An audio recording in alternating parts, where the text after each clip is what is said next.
Hello friends, government of India regional passport office কলকাতার তরফ থেকে একটি ইয়ং প্রফেশনাল বা লিগ্যাল কনসালট্যান্ট প্রয়োজন। যদি আপনারা এলএলবি গ্র্যাজুয়েট হয়ে থাকেন তার স্যালারি হবে 50,000, আর পোস্ট গ্র্যাজুয়েট হয়ে থাকলে তার স্যালারি হবে 60,000।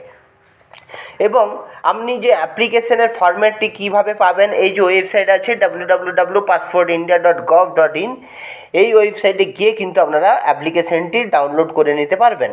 তো চলুন এখানে এই ওয়েবসাইটে যাবেন, যাওয়ার পর পাসপোর্ট অফিস লেখা আছে, তারপর Kolkata office, Kolkata circle section, এখানে যাবেন। এখানে গিয়ে কিন্তু আপনারা নোটিশটি কিন্তু পেয়ে যাবেন, রিজিওনাল পাসপোর্ট অফিস কলকাতা। এবং এটি অ্যাপ্লিকেশান করতে হবে 3 সেপ্টেম্বর 2025 মধ্যে। এর মধ্যে কিন্তু আপনাকে অ্যাপ্লিকেশানটি করে দিতে হবে, এবং সম্পূর্ণ অ্যাপ্লিকেশানটি যখন করবেন অফলাইনের মাধ্যমে হবে। এবং আপনার যে অ্যাপ্লিকেশান ফরম্যাটটি, তার সাথে আপনার যে রিলেভেন্ট যত রকমের এডুকেশনাল ডকুমেন্ট আছে সবগুলি নিয়ে কিন্তু আপনাদের স্পিড পোস্ট বা ওখানে গিয়ে কিন্তু সাবমিট করে দিতে হবে। এবং পরে কবে কীভাবে ইন্টারভিউ হবে, পুরো ব্যাপারটা কিন্তু পরে আপনাদের ইমেলের মাধ্যমে জানানো হবে।